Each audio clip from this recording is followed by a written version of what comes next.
Hello, YouTube. Let me set the scene before I tell you the story. Kitavas generally means a monster, or it's a proper name. He was depicted as a centaur monster, something with wings. Among the translated testaments that were used in Russia in ancient times are testaments of the so-called apocryphal literature, many related to biblical themes. Literally translated, the word apocryphal means secret or hidden, accessible only to the most sophisticated people, to experts, and not to the general public. This word had such a meaning back in the pre-Christian era, and then in the first centuries of Christianity. The sources of the apocrypha of both the Old and New Testaments were primarily Hebrew oral and written traditions and legends. In part, these legends and traditions were influenced by the philosophers of the Hellenistic era, Neoplatonists and Gnostics. The biblical apocrypha is a collection of ancient books, some of which are believed by some to be apocryphal and were written sometime between 200 before Common Era and 100 after and 100 Common Era. The Catholic, Eastern Orthodox, and Oriental Orthodox churches include some or all of the same text in the main body of their version of the Old Testament, with Catholics referring to them as the Deuterocanonical books. The Taimir Peninsula is a peninsula in the far north of Russia, in the Siberian Federal District, that forms the northernmost part of the mainland of Eurasia. I urge you to see my videos about very strange phenomena discovered in Taimir. Most of the peninsula has not been researched to any extent. Let's go back to the year 1940 in Taimir.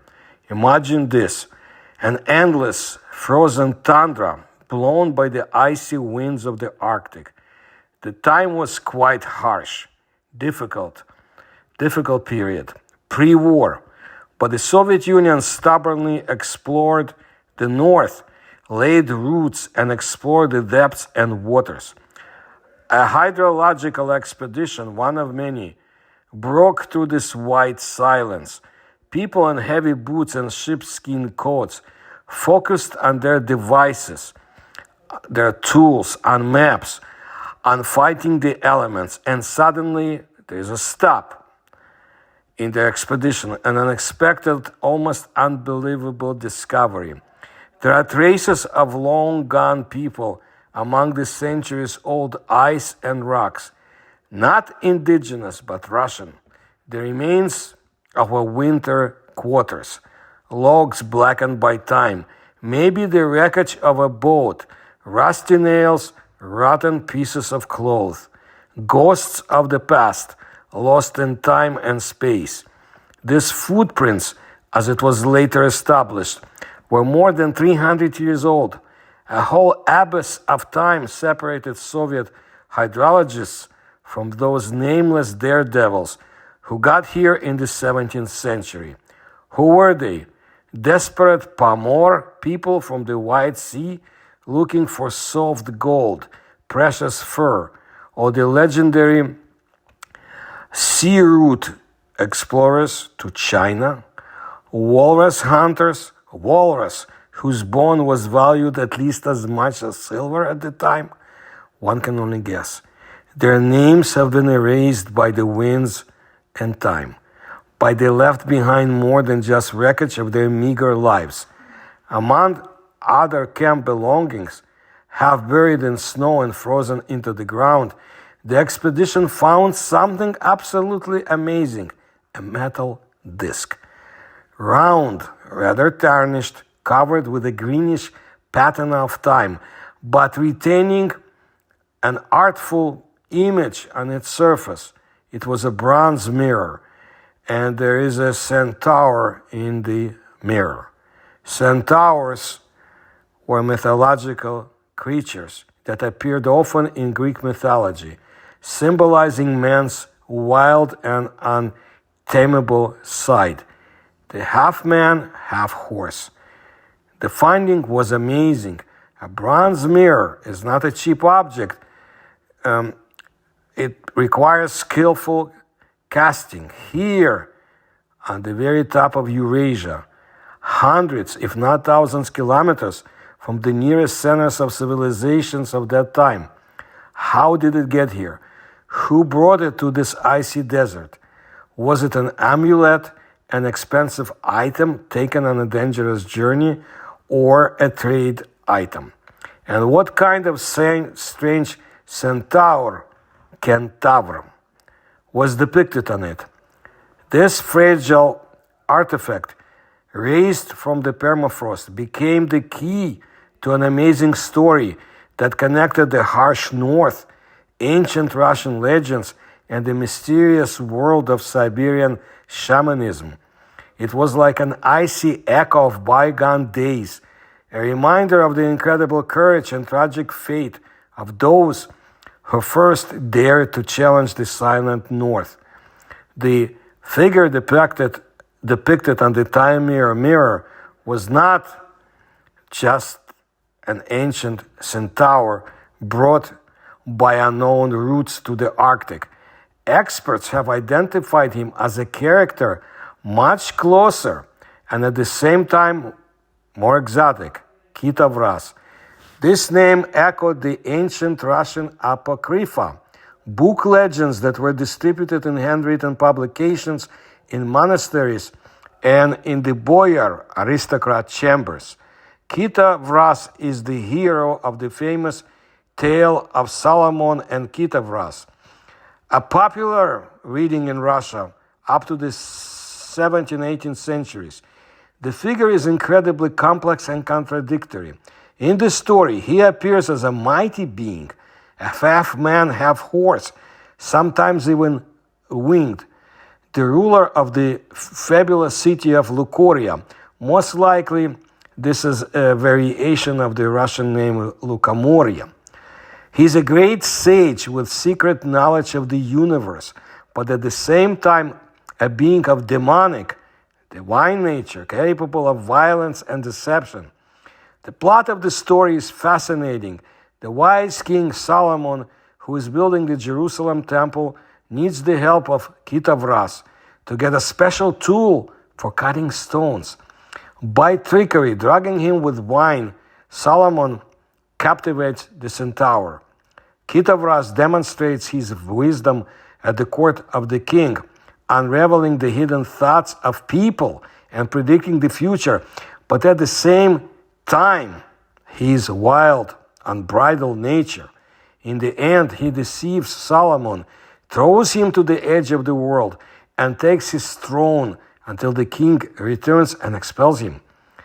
Kitavas is the embodiment of natural power, elemental wisdom, standing outside the framework of human morality and divine law, the eternal rival of the ordered civilization that Solomon embodies. The image on the mirror found in Taimir was executed with great art, skills. Unknown casting master, where did he work? In Novgorod, in Moscow, in the Urals, where mythology has a long tradition? He managed to convey both the power and the mystery of this mythical creature. Bronze mirrors themselves were valuable objects in medieval Russia and later. They were brought from the East, and they were also made by local craftsmen. The mirror was considered not just a household item, but also a magical thing, capable of reflecting not only the face, but also the soul, showing the future, protecting from evil forces. Perhaps for the Russian pioneers lost in the hostile icy desert, the mirror with the image of a mighty, albeit ambivalent Kitavas served as a talisman, a symbol of strength and knowledge necessary for survival in the wild. It was a link to a distant homeland with its culture and beliefs. A small island, a familiar world in the midst of the endless chaos of the north. The most amazing thing about the history of the Taimir mirror is that it was not really unique. Subsequent archaeological and ethnographic studies have shown that similar bronze discs depicting the Centaur Kitavas have become incredibly widespread throughout Siberia. They were found thousands of kilometers from Taimir, in the Ob region, on the banks of the Yenisei River and the Angara River, in the upper Lena River, and even in the distant Chukotka. But how did these mirrors, clearly connected with Russian culture, travel such vast distances and reach the indigenous ethnicities of Siberia? Probably through complex cultural exchange, trade, donation, and maybe even military clashes. Well, the Russian pioneers or conquistadores, call them as you want, moving east, carried with them not only guns and cross, but also household items, jewelry, and beliefs. Once in a new environment, the Kitavas mirror has gained a whole new life and a new meaning. It found an unexpected resonance in the belief system of the Siberian indigenous people. Such mirrors were especially appreciated by the Buryat and Yukagir shamans. They saw them not as Solomon's demonic rival, but as sacred objects, the luminous gifts of heavenly deities. The round shape of the disc and its shiny surface were associated with the sun, the main source of life and an object of worship for many northern cultures. The sun mirror has become an important attribute of shamanic worship, a tool for communicating with spirits, for traveling to other worlds, and for protection from evil forces. But it wasn't just the form. The very image of the Centaur, seemingly alien to Siberian mythologies, has found amazing parallels in local beliefs. There was a process of syncretism, merging, superimposing cultural images. For example, among the Ob-Ugrians, the Khanty and Mansi people I described in my other videos, who lived in the Urals, one of the most important deities of the pantheon was Mir Sushahum, a man observing the world. He was often represented as a rider on a white, sometimes eight-winged, a horse that travels the earth tirelessly, keeping order and helping people. The difference between the winged horseman and the winged centaur from the point of view of mythological consciousness was not so great. The unfamiliar image of Kitavas was reinterpreted, adapted, and embedded in an already existing worldview. He became one of the faces of local spirits or deities. Thus, the object, born of the ancient Russian book culture, made an incredible journey through space and time, becoming a sacred symbol for people living in a completely different lifestyle and worshipping other deities. This is a vivid example of how cultures interact, how symbols migrate and acquire new meanings in an unexpected context. The bronze mirror became a bridge between the worlds of ancient Rus or Russia and the world of shamanic Siberia. The discovery of Taimir is just one tiny fragment in the giant mosaic of Russian exploration or conquest of Siberia and the Arctic. This process, which spanned centuries, was a true epic, full of incredible heroism, cruelty, incredible difficulties, tragedies, and amazing discoveries.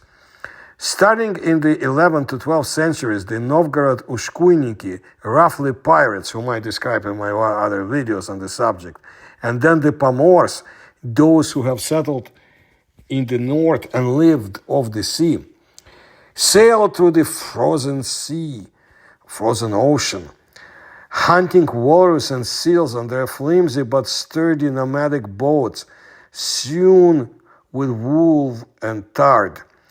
Later, from the 16th century, a rapid advance beyond the Urals began. The Cossack detachments of Yermak, Khabarov, Dezhnev, Stroganov merchants, nameless servicemen and industrial hunters went to meet the sun, subjugating local tribes, taxing them with the yasak, tribute paid in furs, founding prisons and winter quarters. The main engine of this unstoppable movement was furs, soft junk, valued in Europe for its weight in gold. Entire cities appeared and disappeared, and I mentioned some. Or like this legendary Mangazeya, the gold-boiling capital of the fur industry in the Arctic Circle. The conditions of this progress were inhumane, very hard. The vast, almost deserted expanses of taiga and the tundra, the harshest climate with frosts below -50, and very short mosquito-filled summers. Real hell, if you have not experienced it. The need to travel thousands of kilometers along rivers, dragging boats between river systems, or moving across the tundra on reindeer or dog sleds. The constant threat of famine, scurvy, and clashes with warlike local tribes. Many expeditions simply disappeared without a trace, like those nameless sailors whose remains were found on Taimir.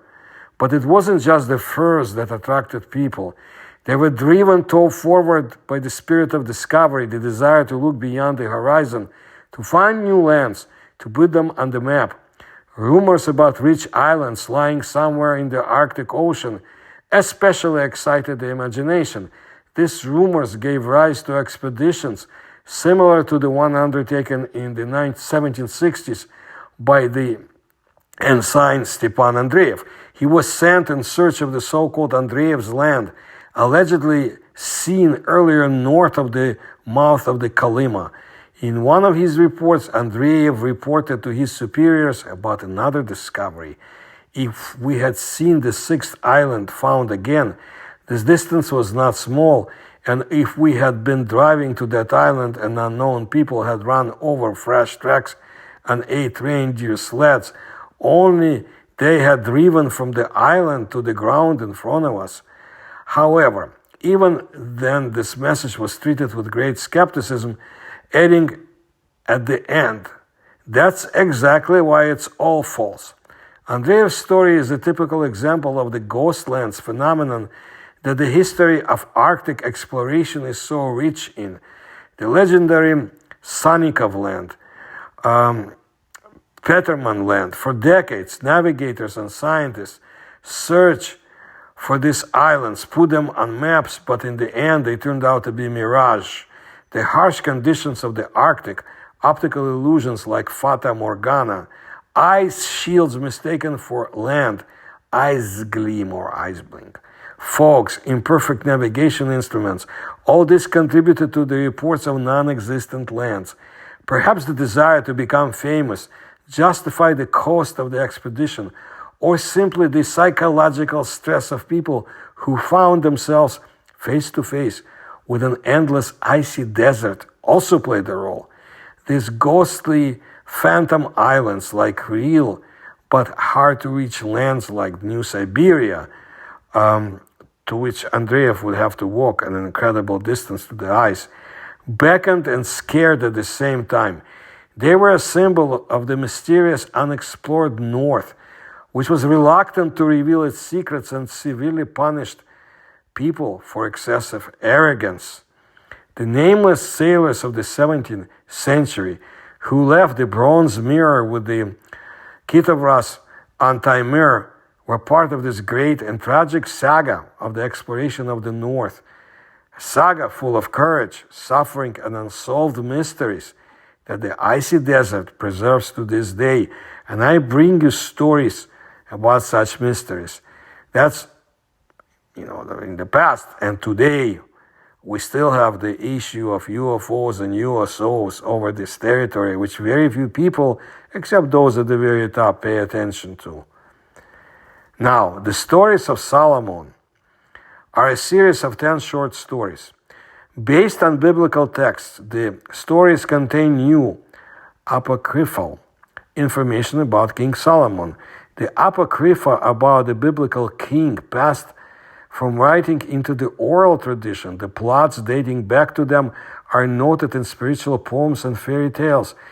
The images of Solomon and Kitavas inspired icon painters and carvers in Russia. The cycle's popularity peaked in the 15th century in Russia, when the largest number of its manuscripts or lists, as they called it, spiski, are kept today in libraries of Moscow and St. Petersburg. The oldest spisak is a manuscript from the collection of Barsov, the Tale of Kitavas, and it's read at the beginning of the Solomon cycle. Its theme, the help of a demonic being in the construction of the Jerusalem temple, continues the description of the construction from the biblical third book of Kings. The plot of the story consists of several episodes: the preparation and capture of Kitavas, the character of Kitavas and his mysterious behavior, the first conversation with Solomon, and the message about Shamir, the Shamir's capture, the explanation of Kitavas' mysterious actions, the second conversation with the king, and the overthrow of Solomon from the throne, his return, and fear of his antagonist. The fragment is contained in the Babylonian Talmud, in the Tractate of Gittin, as far as I know from the research, limited research I did. But I'm sure there's an extensive one about this. The Talmud correlates Solomon with an evil spirit capable of helping him build a temple, and the old Russian story completely repeats the structure and sequence of parts of this story. The king needs Kitavas in order not to violate the commandment. Stones for building a temple should not be processed with metal tools. Neither hammer nor adze nor any other iron instrument was heard in the temple when it was being built. Again, from the Book of Kings. The text does not explain how Kitavas can help the construction, but Solomon sends his best aristocrat after him. Using a trick, he binds Kitavas, which has fallen asleep from wine, and puts a magical seal on it. On the way to Jerusalem, Kitavas shows compassion for people. He walks around the hut of a poor widow and shows the way first to a blind man and then to a drunken man. In the palace, he gives the king sound advice about food and drink. Further, in the conversation, it turns out that Kitavas can help the king fulfill the commandment. The Shamir is needed for this. Having given advice on its extraction, Kitavas remains in Jerusalem. After Shamir is delivered, the temple can be built without hindrance. While the construction was underway, Kitavas lived there, answering questions from the king and the aristocrat about his strange actions along the way. This is how one storyline ends. The second one is related to Solomon's test. During the second conversation with Kitavas, after the construction of the temple, Solomon wants to test Kitavas' power and gives him the ring. Well, he swallows it and throws the king to the edge of the promised land, where sages and scribes seek him out. The fear of Kitavas remained with Solomon forever. The image of Kitavas has been found in writing and iconography since the 14th century. In serious literature, he is mentioned as an actor only in the story of the construction of the temple. The most famous image of Kitavas is the Vasilievsky gates of the Novgorod St. Sophia Cathedral, where he is represented as a winged half-man, half-horse. His name is known from the inscription of the image. The name Kitavas refers to the Greek prototype, Centaurus, but the Greek word is also familiar to the Midrash, in the Midrash Bereshit Rabbah. In the interpretation of Genesis 4:26, it says, "Until then, in image and likeness, since then, centaurs." Scientists trace the name Ashmedai to Persian sources. One of the Avestas characters is the demon Ashma, and the Dev is the name of a demon in Iranian languages and Zoroastrian mythology. In both Jewish and Iranian beliefs, the even is associated with danger and the odd with good powers. And in the Talmudic treatise Psachim on Ashmedai, it says, he is placed above all peers. In addition, the Austrian scientist Armand Kaminka finds a historical parallel to the story of Ashmedai. Herodotus mentions the replacement of King Cambyses by the impostor Smerdis or Shmerdai, a necromancer and sorcerer. The Talmudic demon is associated with this name. Indeed, in the Talmud account, Ashmedai becomes the self-styled Solomon, and the real king wanders unrecognized as a beggar. Both Kitavas and Asmodeus know the secret of Shamir's magic remedy. They share the gift of clairvoyance. Both Asmodeus and Kitavas have incredible powers. Asmodeus cast Solomon to the 400 farsangs and Kitavas to the edge of the promised land. Asmodeus is winged. When he saw Solomon, he flew away. It was with his wing that he threw Solomon over a long distance. The appearance of Kitavas is chimerical, which makes him related to the Centaur. We know this thanks basically to the image from St. Sophia Cathedral, as well as from one of the editions of the tale of Kitavas from the collection of the book writer Ephrosin at the end of the 15th century. Kitavas is a fierce beast, a man's body but cow's legs. The eponymous character from Remise of Mystery, Horse and Man and the Bird, with half-lowered wings, bent legs, petrified, looked mysteriously at Kitavas, an exact copy of the medieval Kitavas. So Kitavas is related to the Centaur etymologically and in a number of ways. Functionally and typologically, he is close to Asmodeus.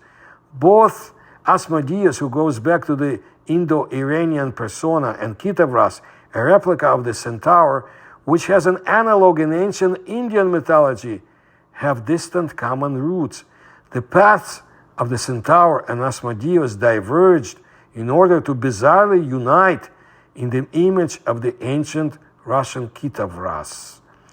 I wonder if we will find out more about Kitavas and the Shamir that can build in ways humans do not possess. And there is so much more to discover in that faraway Russian peninsula in the north, the Taimir. Thank you for your attention to my work.